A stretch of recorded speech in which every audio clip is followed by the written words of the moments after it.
भगवान श्री कृष्ण। जिस समय श्री कृष्ण ने आकर लाज बचाई, अगले ही दिन पांचों पांडव और मां द्रौपदी एक साथ बैठे थे। श्री कृष्ण वहां पहुंच गए। जैसे ही श्री कृष्ण को आता देखा, सभी पांडवों ने बड़े आदर के साथ श्री कृष्ण को बिठाया कि आइए प्रभु बैठिए। लेकिन जैसे ही मां द्रौपदी ने श्री कृष्ण को देखा, मां द्रौपदी गुस्सा हो गई कि तू भाई है मेरा, और भाई नहीं है भगवान है।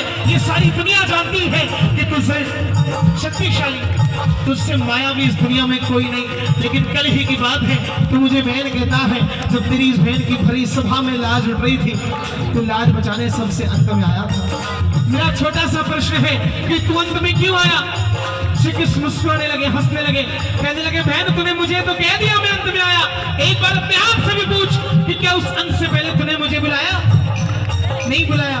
जब तुझे जरूरत थी तूने बुलाया अपने रिश्तेदारों को, ताऊ को, चाचा को, मामा को, ससुर को, पतियों को। जब देखा कोई काम नहीं आया तो मुझे लगा कि शायद अब मेरी बारी है, अब मुझे बुलाएंगे। लेकिन नहीं, उस समय भी साड़ी तूने खुद पकड़ ली कि शायद तू दुशासन को रोक सकती है।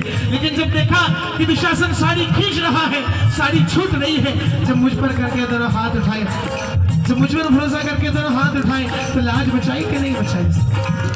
बोला लाज बचाई कि नहीं बचाई? तूने अंत में बुलाया, मैं अंत में आया। अगर समय रहते तेरे पति बुला लेते तो मैं नौबत उससे कभी आने ही नहीं देता हूँ। पांडव भी वहीं खड़े थे। कहने लगे महाराज हमारी क्या गलती है? कहने लगे याद करो अवसर जिस समय कौरवों ने कहा कि हमारी ओर से पासे हमारा मामा फेंकेगा, तेरे पांचों पति वहां थे। उनमें से कोई एक भी तो कह सकता था कि अगर तुम्हारी ओर से तुम्हारा मामा फेंकेगा तो हमारी ओर से हमारा कृष्ण पासा फेंकेगा। लेकिन जिसने कहा नहीं आई उसकी लाज बचाने कभी नहीं आया भाई। यही समय है किस किस की लाज है सावरिया के हाथ। एक बार उठाओ दोनों में हाथ, ये प्रेम से बड़े तालियां एक बार। 1 2 3